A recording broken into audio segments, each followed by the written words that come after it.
Mahalakshmi latest പ്രൊമോയിലേക്ക് സ്വാഗതം. അങ്ങനെ നമ്മുടെ മേഘനാഥനാണെങ്കിൽ മഞ്ജുവായിട്ടുള്ള വിവാഹ ക്ഷണക്കത്ത് നമ്മുടെ ദുർഗയെ ഏൽപ്പിക്കുന്നുണ്ട്.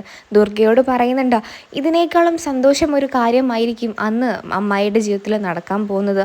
നമ്മുടെ എല്ലാവരുടെയും ജീവിതത്തിൽ നടക്കാൻ പോകുന്നത് ആ കണ്ണൻ്റെ മരണ വാർത്ത കേൾക്കുമ്പോഴായിരിക്കും സന്തോഷമുള്ള ഒരു കാര്യം നടക്കുന്നതെന്നൊക്കെ നമ്മുടെ മേഘനാഥൻ പറയുന്നുണ്ട്. കരുണയെ കാണാൻ വേണ്ടി ഉണ്ണി വീട്ടിലോട്ട് പോകുന്നുണ്ട്. ഉണ്ണിയാണെങ്കിൽ കരുണയോട് പറയുന്നുണ്ട്, നീ ഒരിക്കലും നിൻ്റെ ചേച്ചിയുടെ മുമ്പിൽ തല താഴ്ത്തി ഇനി നിൽക്കേണ്ടി വരില്ല. ആ ഒരു മരണ വാർത്ത നീ എന്തായാലും സന്തോഷപൂർവ്വം കേൾക്കും.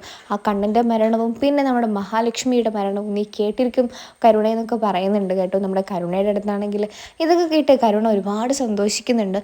നമ്മുടെ ഉണ്ണിയാണെങ്കിൽ ഭയങ്കരമായിട്ട് ഇപ്പോൾ കണ്ണനെ കൊല്ലണം എന്നുള്ളൊരു ചിന്തയായിട്ട് നടക്കുകയാണ്. അങ്ങനെ തോമസ് വൈദ്യൻ നമ്മുടെ മഹാലക്ഷ്മി അടുത്ത് പറയുന്നുണ്ട്, എന്തായാലും കണ്ണന് 100% വിജയം ഉറപ്പ് തന്നെയാണ്. കാരണം കണ്ണൻ മരുന്നുമായിട്ട് റിയാക്ട് ചെയ്തുകൊണ്ടിരിക്കുകയാണ്. എന്തായാലും അതിനൊരു ഫലം കാണാതിരിക്കില്ല എന്നൊക്കെ പറയുന്നുണ്ട് തോമസ് വൈദ്യനാണെങ്കിൽ. നമ്മുടെ മേഘനാഥൻ പറഞ്ഞു വിട്ട ആൾക്കാരാണെങ്കിൽ മേഘനാഥനോട് ചോദിക്കുന്നുണ്ട്, ഞാനിപ്പോൾ തന്നെ അതിനെ അങ്ങ് തട്ടിയാലോ? അപ്പോൾ നമ്മുടെ മേഘനാഥൻ പറയുന്നുണ്ട്, എടുത്ത ഐഡിയ ഒന്നും ചെയ്യണ്ട, അവനെ നമ്മൾ പയ്യെ ഇഞ്ചിഞ്ചായി കൊല്ലണം എന്നൊക്കെ മേഘനാഥൻ്റെ നിർദ്ദേശം പോലെ അവനനുസരിക്കുന്നുണ്ട്. അപ്പോൾ ഇനി മേഘനാഥൻ പറഞ്ഞതുപോലെ നടക്കുമോ, കണ്ണൻ എഴുന്നേക്കുമോ എന്നൊക്കെ നമുക്ക് കണ്ടു തന്നെ അറിയാം. ഈ സീരിയൽ ഇഷ്ടപ്പെടുന്ന എല്ലാവരും സബ്സ്ക്രൈബ് ചെയ്ത് സപ്പോർട്ട് ചെയ്യുക. അപ്പോൾ ബൈ.